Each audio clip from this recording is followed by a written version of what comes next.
60 साल कबल जब टीबी का मर्ज आम था और मुनासिब इलाज मुआवजा की सहूलियात मुयसर न होने की वजह से टीबी के मरीज़ तेज़ी से लुक़्मा-ए अजल बन रहे थे। ऐसे में चंद मुख़य्यर हज़रात ने टीबी की इलाजगाह बनाने की ठान ली और यूँ 1964 में टीबी केयर सेंटर डस्का का क़याम अमल में आया,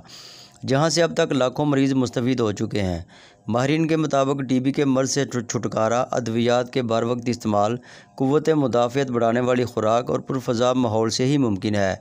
और ये तमाम तर सहूलियात 38 कनाल रकबा पर मुहित मुख़य्यर हज़रात के ताउन से चलने वाले पंजाब में अपनी नौइयत के वाहिद टीबी केयर सेंटर डस्का में बिला मुआवजा दस्तयाब हैं।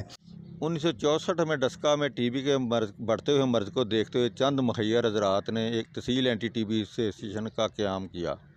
तहसील एंटी टीबी एसोसिएशन के ज़ेर इंतज़ाम उस वक्त ये जिस जगह मैं खड़ा हूँ, एक अदारा ने ये एक अस्पताल कायम किया 1964 में। आज माशाल्लाह इसको 60 साल हो गए हैं काम करते हुए, और यहाँ से लाखों मरीज़ अपने मुस्तफ़ीद होकर जा चुके हैं, सेहत याब होकर जा चुके हैं। टीबी की बेहतरीन दवायात के अलावा हम मरीज़ को खाने में आधा किलो गोश्त देते हैं, एक अंडा रोज़ाना देते हैं उनको, जो अपनी मर्ज़ी फ्राई करके खाए चाहे उबाल के खाए। उसके अलावा दूध की भी सहूलत मौजूद है, हफ्ते में 3-4 दिन उनको दूध भी रोज़ाना देते हैं। और बेहतरीन दवाई का मरीज़ से हम सिर्फ 30 रुपये एज ए टोकन उनसे लेते हैं। और दवाई के अलावा जो बेहतरीन यहाँ का जो माहौल है, असल में जो माहौल है ना, आपने देखा होगा यहाँ के जो अवेयरनेस टीबी के मतलब लोगों को देने के लिए यहाँ ऐसा खूबसूरत बाग है, और मरीज़ यहाँ बैठ के अपने को फ्रेश महसूस करते हैं और घर वालों से दूर रह के टीबी को फैलाव में भी कमी का बायस बनते हैं, और इधर रह के बेहतरीन